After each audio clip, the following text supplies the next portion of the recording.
Père éternel, tu es celui, Seigneur, oui, qu'on veut adorer. Seigneur, tu mérites toute gloire. Et on vient devant toi.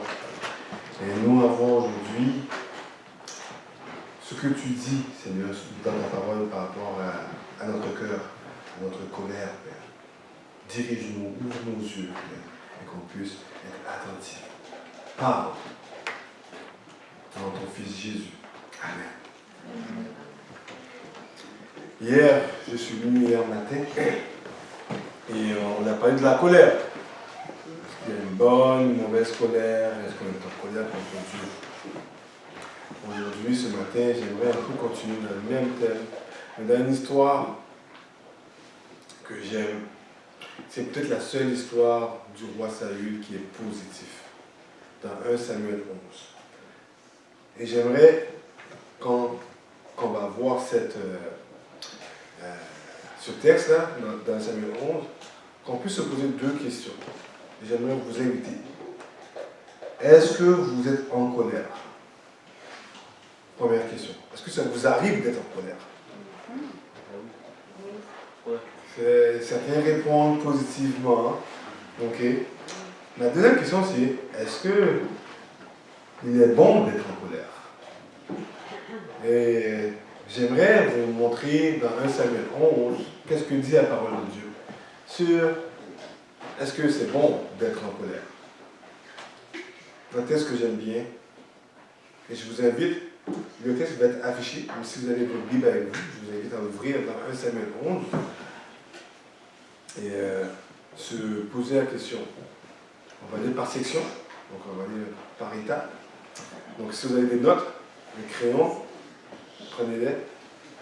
Est-ce qu'on est en colère? Et est-ce que c'est bon d'être en colère? Commençons dans 1 Samuel 11, lisons les 3 premiers versets. Nasash, l'Ammonite, vient camper devant Yabesh en Galaad. Tous les hommes de Yabesh dirent à Nasash, conclue une alliance avec nous et nous te servirons. Mais Nasash, l'Ammonite, leur répondit, je conclurai avec vous à la condition que je vous crève tous leurs droits et que j'inflige ainsi un déshonneur à tout Israël. Les anciens de Yabesh lui dirent, accorde-nous une trêve de 7 jours, afin que nous envoyions des messagers dans tout le territoire d'Israël, et si nul ne peut nous sauver, nous nous rendrons à toi. Waouh! Quelle histoire! Il y a quelqu'un qui confronte le peuple d'Israël. À premier abord, Nasash, c'est vraiment un roi, c'est une personne. Mais son nom veut dire serpent. Le même mot qui est utilisé dans Genèse 3 pour le serpent. Donc ça donne une idée du serpent qui combat contre le peuple de Dieu. Est-ce qu'il peut rien faire contre Dieu?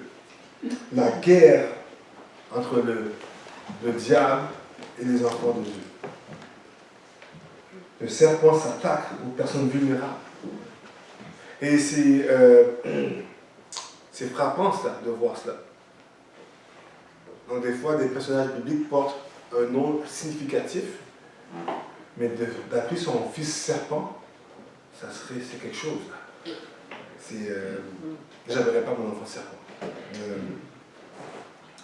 Ce nom, 1 Samuel 12, que Samuel va dire un peu l'histoire, Nachash, ça fait un petit temps qu'il va en guerre et qu'il va contre des villes au bord d'Israël. Donc ce n'est pas la première ville qu'il va, mais c'est la première que c'est en Israël. Et son but, c'est d'infliger un opprobre à Israël, un déshonneur à Israël. C'est assez clair. Maintenant, il faut bien comprendre la région touristique, pas la touristique, mais la région de Jabès. Il y a une petite carte ici. Est-ce que vous voyez là, Yabesh de Galaad? Oui. Ok. Tout ce qui est à l'est, on appelle ça la région de Galaad, les 2 tribus ennemies.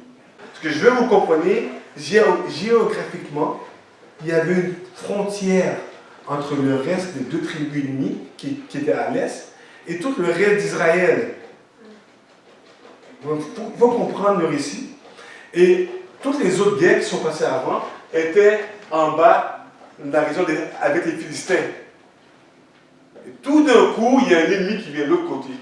Donc, la période des juges, il y a eu plusieurs guerres un peu partout dans Israël.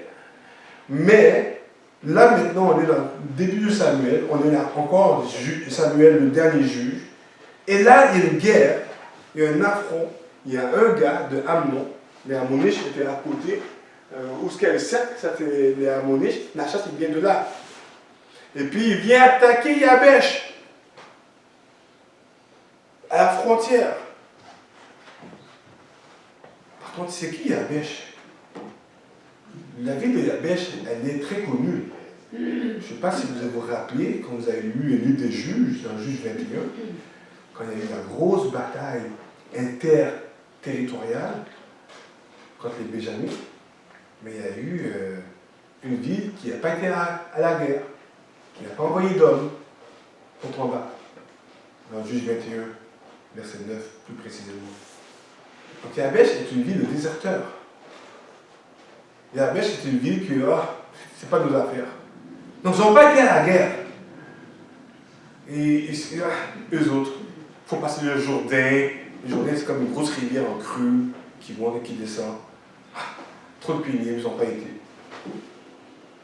Et là, maintenant, c'est eux qui ont besoin d'aide. Donc, il faut comprendre que les choses sont loin. Mais par contre, les enfants d'Israël, ceux de Yabesh, étaient prêts à quitter l'alliance avec l'Éternel. Ils ne sont pas très fidèles. Ils ne sont pas fidèles à l'alliance, à adorer seulement l'Éternel.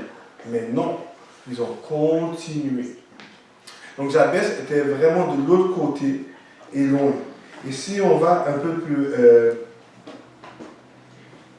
loin, on voit que Jabès, ils sont prêts à laisser l'Éternel, mais deux, il dit bon, ok, crevez l'œil droit. Pourquoi crever l'œil droit selon vous? On ne peut pas tirer bien à l'arc. Une flèche peut tuer, un arc peut tuer une dizaine de personnes. Tu n'as pas besoin d'être beaucoup. Tu as besoin juste d'avoir assez de personnes qui tirent de l'arc de loin. Mais pourquoi ils n'ont pas dit couper une main, ou un bras, ou une jambe? Parce qu'ils veulent qu'ils travaillent pour donner un tribut. Donc, Nachash, il sait très bien ce qu'il fait. Il sait très, très bien qu'est-ce qu'il fait. Il veut donner un déshonneur à Israël. Donc, on voit très bien une guerre contre l'Éternel. Mais Dieu va susciter Saül qui va venir. Saül qui va aller de l'avant, qui va réagir. Un autre sauveur, un vrai leader. Et qui va, on va voir dans Saül, c'est la seule histoire de Saül, qui ne va pas répondre le mal pour le bien. On va voir Saül qui ne sait pas ses propres intérêts dans Samuel 11. Malgré le non-patriotisme des gens de Saül, des gens de Jabès. Ils n'ont pas une très grande allégeance. Mais, allons-y. Ah oui, une petite dernière chose. Dans Juge 11, c'est pas la première fois qu'on voit que des gens qui gagnent des villes, qui coupent, qui font des meurtrissures dans leur peau. Dans Juge 11, on voit qu'on coupe les pouces, des mains et des orteils. Quand ça va mal à travailler bien comme nous on veut. Donc, dans ce temps-là, il n'y avait pas la gentillesse il meurtrissait beaucoup le corps pour rendre plus faibles les esclaves. Donc quand un peuple prend une tribu, une région, il s'assurait qu'il n'y a pas de révolte. Donc le but, c'est que les gens de la baisse soient réduits à un esclavage pendant longtemps. Est-ce que Dieu va réagir? Lisons les versets 4 à 7.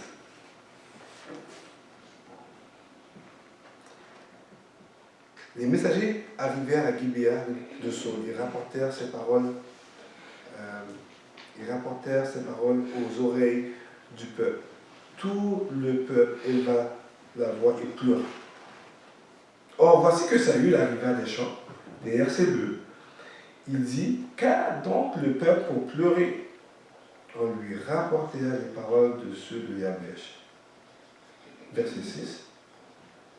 L'Esprit de Dieu s'empara de Saül quand il entendit ces paroles et sa colère s'enflamma fortement.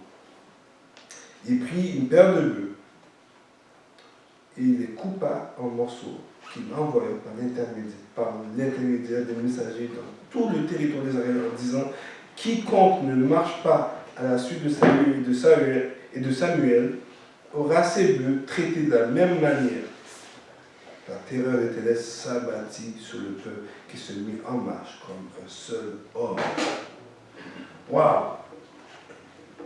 Quel hideux, non? Ouais, il réagit.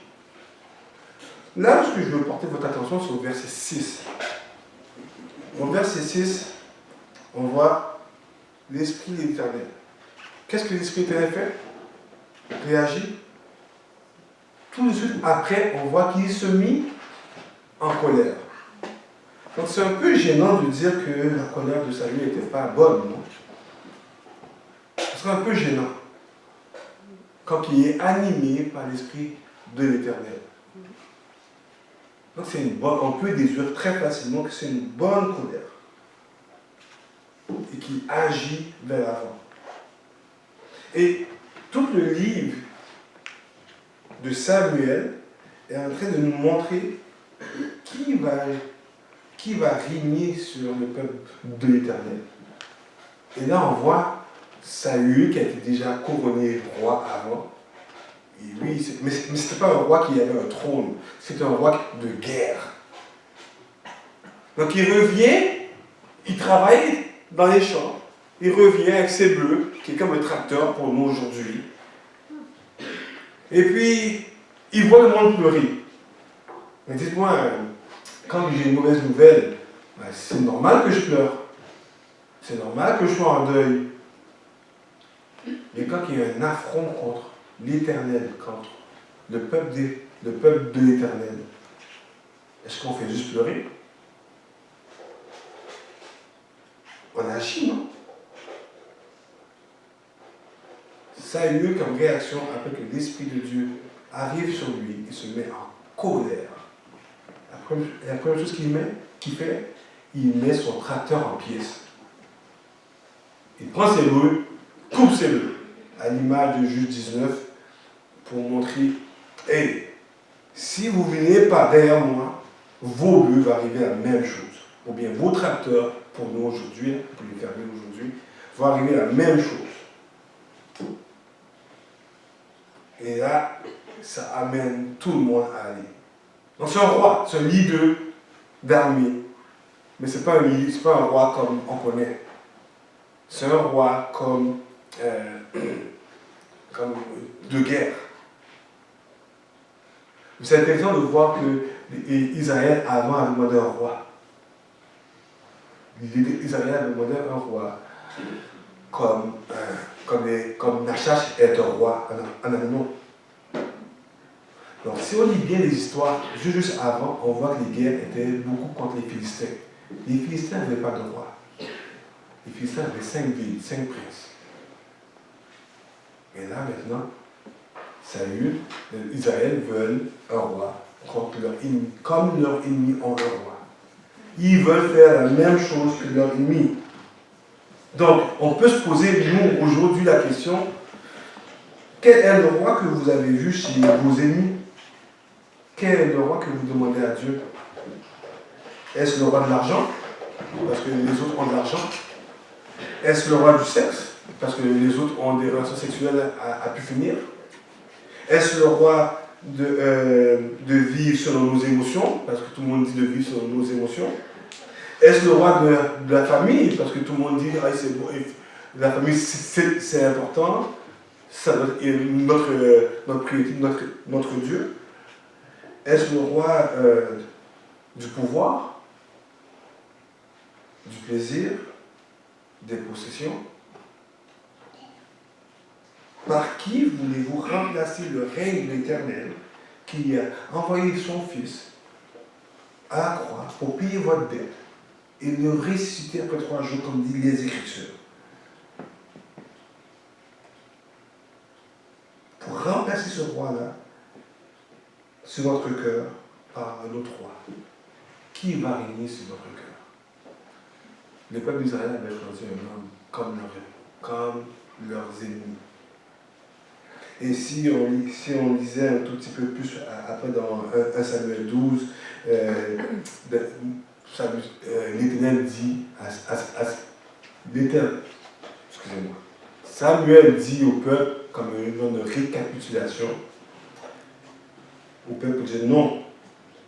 Le peuple, il rappelle les paroles du peuple, non, mais un roi régnait sur nous. Mais cependant, l'Éternel était votre Dieu et était votre roi. Il leur reproche cela dans le chapitre suivant. Pardon d'y aller.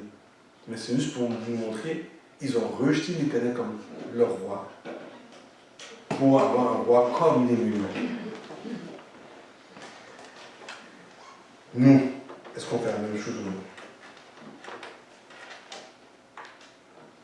Quel est le roi que vous demandez à Dieu?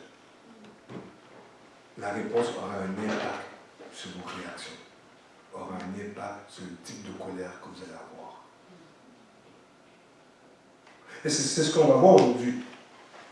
C'est ce qu'on veut voir aujourd'hui dans Samuel, avec Saül. Sa colère était imprégnée par l'Esprit de Dieu.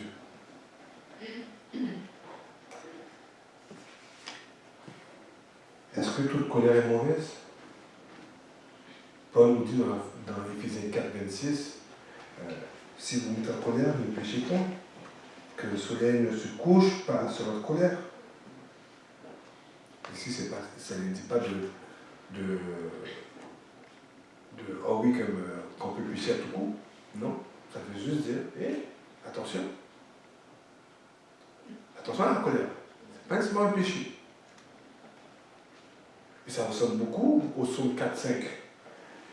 Si vous vous mettez en colère ou si vous êtes agité, ne péchez pas.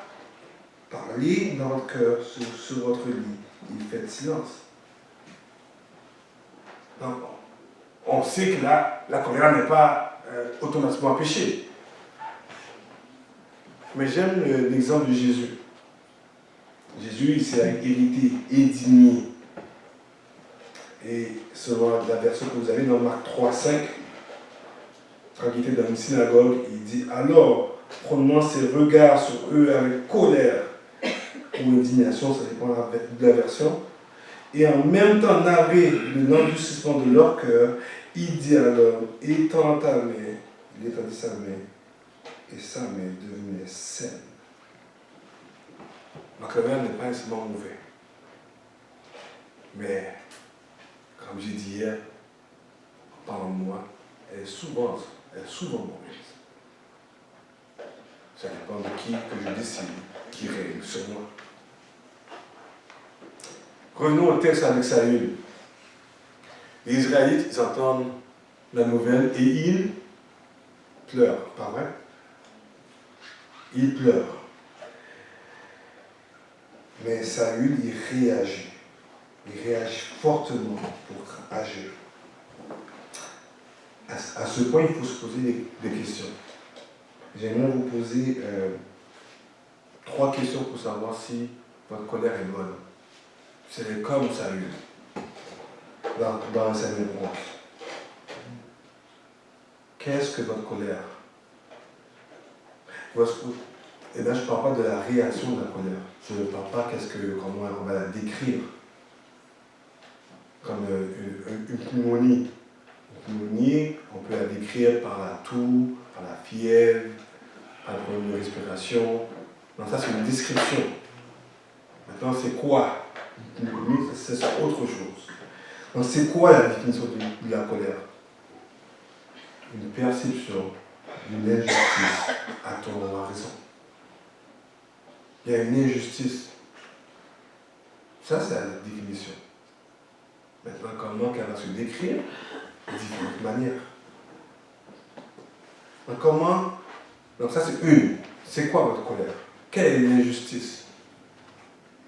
La deuxième question, ok, est-ce qu'elle est bonne, cette injustice? Est-ce que c'est une bonne injustice à se poser? Est-ce que c'est une vraie injustice? Est-ce que c'est vraiment réel, cette injustice-là? Donc, l'autre question qu'il faut se poser, c'est est-ce que cette injustice-là est contre quelqu'un? Si elle est contre quelqu'un, elle est mauvaise. Un exemple, Paul rappelle ça dans Romains 12, 19. Ne vous vengez point vous-même, mes ennemis, mais laissez agir la colère. Car il est écrit, à moi la vengeance, à moi la rétribution, dit le Seigneur. Le Seigneur nous rappelle quand il dit ne jugez pas et vous ne serez point jugés. Ne condamnez point et vous ne serez point condamnés. Absolvez et vous serez absous. Et Jacques précise, parce que quand on se met en colère contre quelqu'un, on devient qu'on juge. Et Jacques 4, 12 nous dit, un seul est législateur et juge, celui qui peut sauver et perdre. Mais toi, qui es-tu qui juge le prochain? Non, c'est assez clair, hein, on ne peut pas juger une personne, malgré l'offense qu'on a reçue. Se mettre en colère contre une personne, c'est usurper le rôle de Dieu. Si je ne peux pas usurper le rôle d'un policier, encore moins de Dieu, non? Donc, la colère, c'est quoi l'injustice? Est-ce que c'est vraiment réel? Est-ce qu'il y a vraiment une injustice vraiment réelle? C'est pas contre une personne, donc c'est contre une situation. Mais la troisième, la colère doit provenir de l'amour. Doit provenir de l'amour. L'amour, sans l'amour, tout ce qu'on va faire, c'est comme un airain qui résonne, une cymbale qui retentit. Juste du bruit, mais c'est vide à l'intérieur. Donc quand vous pratiquez un don, si ce n'est pas pour l'éternel, ce n'est pas un don. C'est un talent, c'est une capacité, mais ce n'est pas un don spirituel. Si ce n'est pas pour la gloire de Dieu, ce n'est pas un don spirituel. Donc quand on est proche de Dieu, nos émotions sont plus proches de Dieu aussi. Donc cette colère, elle va venir par amour. Et c'est là qu'on voit à partir de versets 8 et 11, cet amour ne reste pas juste des paroles, ne sont pas seulement des pleurs. Parce que oui, c'est une tristesse, quelqu'un veut faire un eau pauvre à l'Éternel. Ah oui, il y a une raison d'être en colère dans cette situation-là. Parce que c'est quelque chose qu'on atteint contre l'Éternel. Mais on ne fait pas juste pleurer. On agit. Lisons le verset 8 à 11.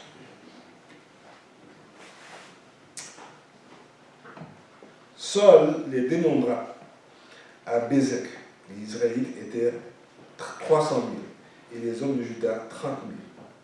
Ils dirent aux messagers qui étaient venus, vous parlerez ainsi à la population de Yabesh en Galaad. Demain, ce sera pour vous le salut quand le soleil donnera toute sa chaleur. Les messagers vinrent annoncer cette nouvelle aux hommes de Yabesh qui s'en réjouirent. Les hommes de Yabesh dirent aux Ammonites, demain nous nous rendrons à vous et vous nous traiterez comme bon vous semblera. Le lendemain, Saul divisa le peuple en 3 troupes, ou en 3 corps. Ils pénétrèrent dans le camp au moment de la veille matinale et ils battirent Amon jusqu'à la chaleur du jour. Quant aux survivants, ils furent dissimés, il n'en resta pas 2 ensemble. Waouh!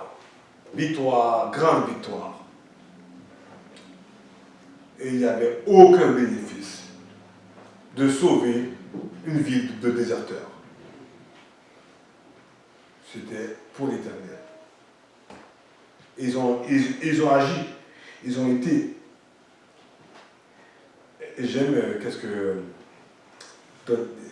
Plusieurs connaissent Dietrich Bonhoeffer? Non? C'est un pasteur allemand dans le temps des nazis. Il dit comme ça, le silence face au mal est mal en lui-même. Ne pas parler parle fort en soi-même. Ne rien faire est une prise de position en soi-même. Il a été un des responsables des églises clandestines en Allemagne durant la Deuxième Guerre mondiale. Et il a écrit de grands livres.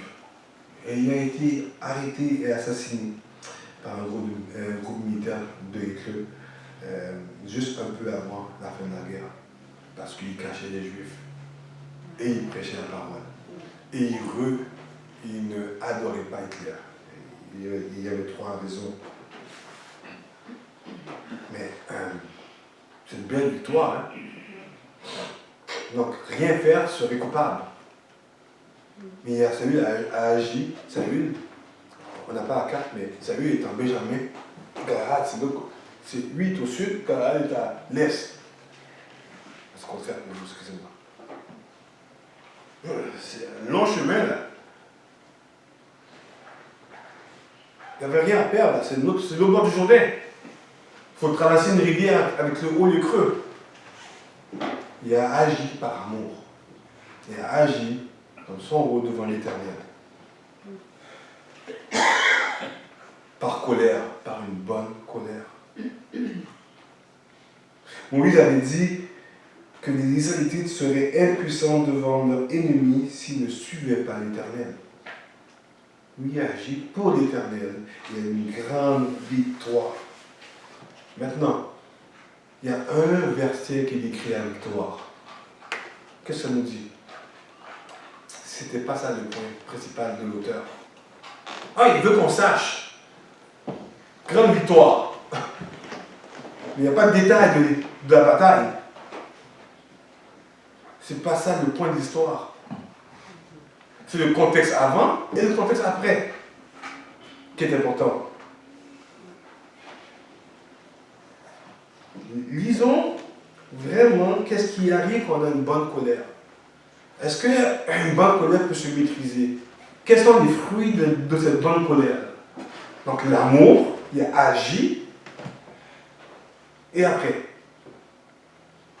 versets 12 à 15.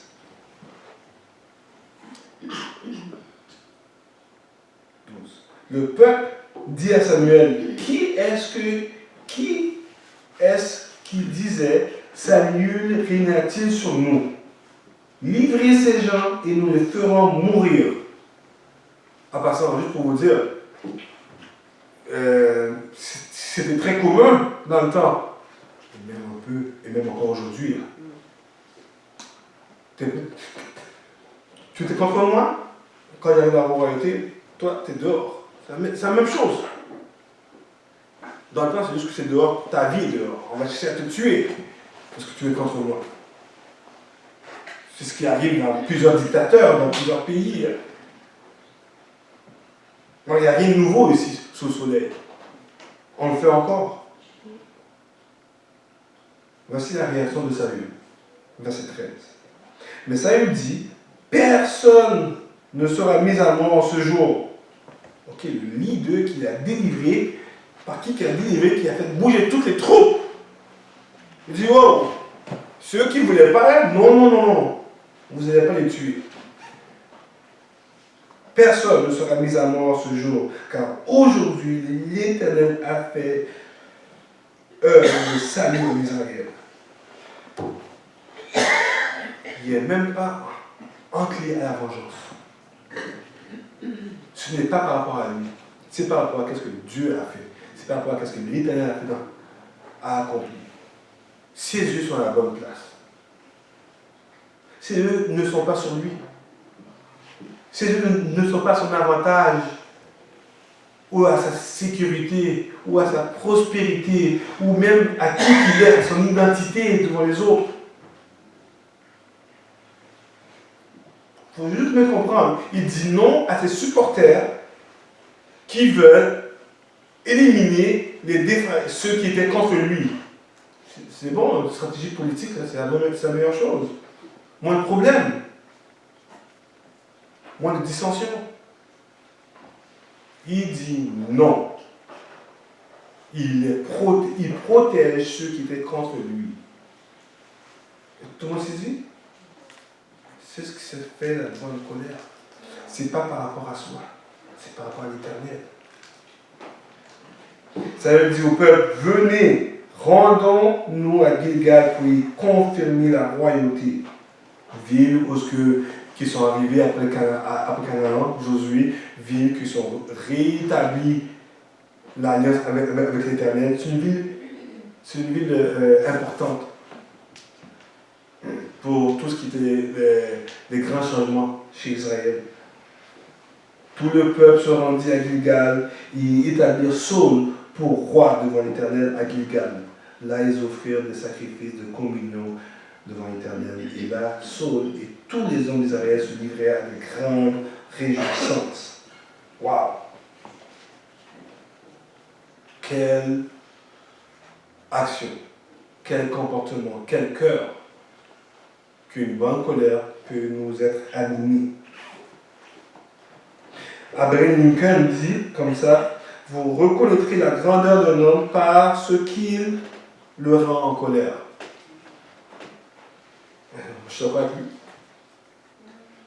Qu'est-ce qu'il y a dans notre cœur? À la base, va dévoiler qu'est-ce qui est pour nous le plus important. Saül devient en colère, mais pas à propos des choses qu'on a faites envers lui, mais à propos des choses qui sont faites envers l'Éternel. Ce n'est pas sa personne qui est en cause. Il a eu une maîtrise de soi. Il a gardé son sang-froid. Il s'est mis en colère, par contre Nachash, le vrai ennemi. Quel est le vrai ennemi du chrétien? Ce n'est pas le péché? Ce n'est pas le serpentier? Nachash allait attaquer Jabez, une des tribus d'Israël. Il voulait faire affront à l'Éternel.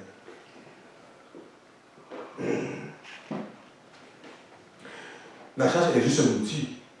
Le vrai ennemi, c'est Satan. Donc il faut qu'on se pose la question, à qui qu'on fait gloire? Qui qu'on représente? L'Éternel ou notre ennemi? Suite à cette victoire, et à cause du détail, je vois dans le verset 12 à 15 une plus grande victoire que le verset 11. Une victoire. Il n'a pas voulu se défendre. Ils se sont réjouis à la place. Un grand repas. Si nous parle d'un autre grand repas suite à une grande bataille, l'Apocalypse, non? Le retour de notre Seigneur et Sauveur Jésus-Christ, on va avoir un grand repas, un grand banquet pour l'éternité.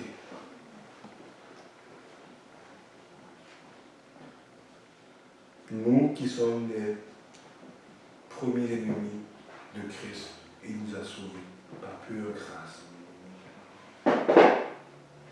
Qu'est-ce qui est le premier commandement? Aimer Dieu de tout son cœur, de toute sa âme, de toute sa pensée, de toute sa force. Jésus dit quoi encore? Et le deuxième commandement qui me suit? Mais son prochain comme soi-même. C'est ce que a fait Saül par cette bonne colère. S'aimer les uns les autres est un moyen de montrer que Dieu est notre roi.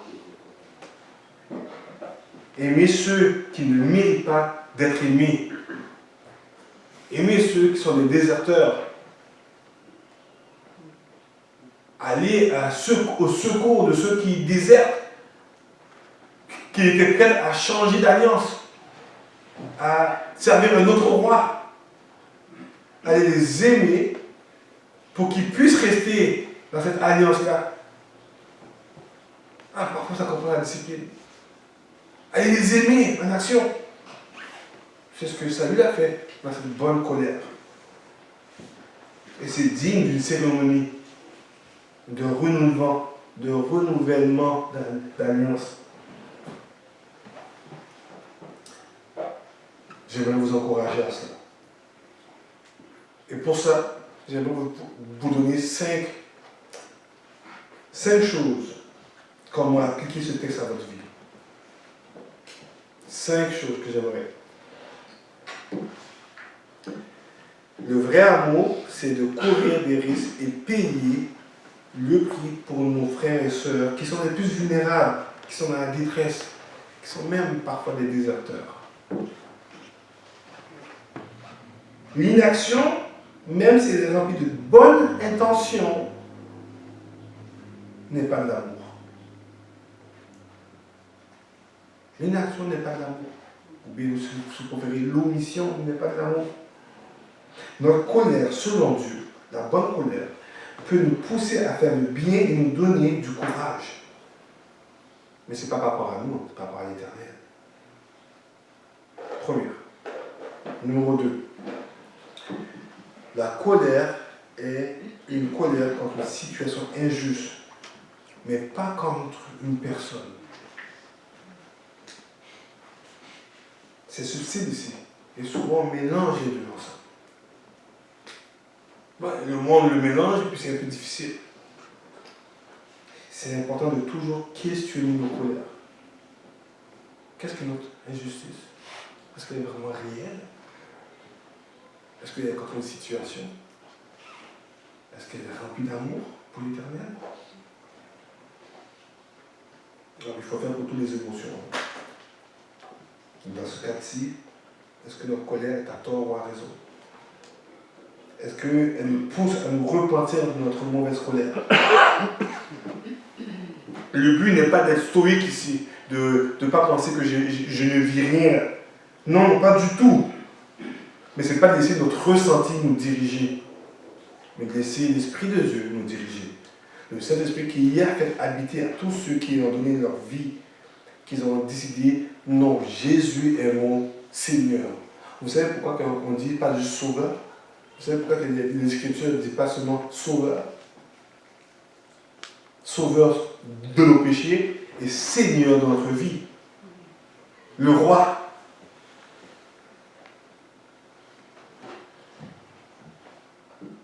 Et ça nous amène à avoir la maîtrise de soi, à bien aimer.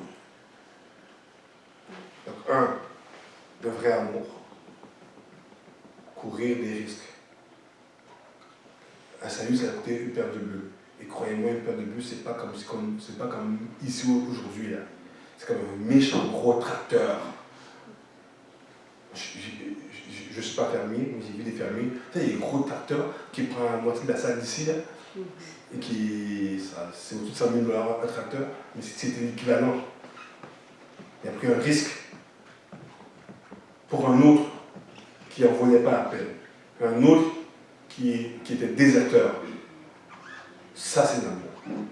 Et 2, il faut avoir une bonne colère. Donc, pas contre une personne, contre une situation que Dieu est en colère. Numéro 3. La bonne colère nous amène à se sacrifier pour les autres et les motiver par l'amour. Donc, la bonne colère de Saül l'a amené à prendre des risques pour réparer un mal contre l'Éternel, mais il l'a fait de manière à calculer sans perdre le contrôle. Ultimement, c'est motivé par l'amour. Donc, la bonne colère nous amène à se sacrifier. 4e, la bonne colère est remplie de grâce et de miséricorde. On ne peut pas avoir de grâce, de miséricorde si on ne peut pas aimer l'autre qui va partir, qui part là-dessus. On voit la bonne colère de Saül n'étant pas mutuellement exclusive à la grâce, envers ceux qui lui ont fait du mal. Et on le voit surtout après la guerre. Non, personne ne va mourir aujourd'hui, car l'Éternel a fait une œuvre grande. Il a défendu et protégé ceux qui étaient contre lui. Et ils ont fêté ensemble. Ils se sont réjouis ensemble. Notre colère, elle est pleine de grâce et de miséricorde. Dernier point que j'ai pour vous. Nous avons besoin d'un sauveur, d'un Seigneur qui, par son esprit, transforme notre colère et la rend bonne. On a tous besoin d'un Seigneur, d'un sauveur pour transformer notre mauvaise colère en une bonne colère. Tous. Seul Christ, seul Jésus, le Christ, peut faire cela dans notre cœur. Personne d'autre. Pas votre épouse, pas votre voisin, pas vos enfants, pas votre soeur. Personne d'autre. Il faut le prier, le chérir, le chercher de plus en plus. Comme Paul dit aux Thessaloniciens, de progrès en progrès. Encore plus, encore plus. Il faut que l'Éternel devienne notre délice. Et c'est à là que nos émotions vont devenir les siennes.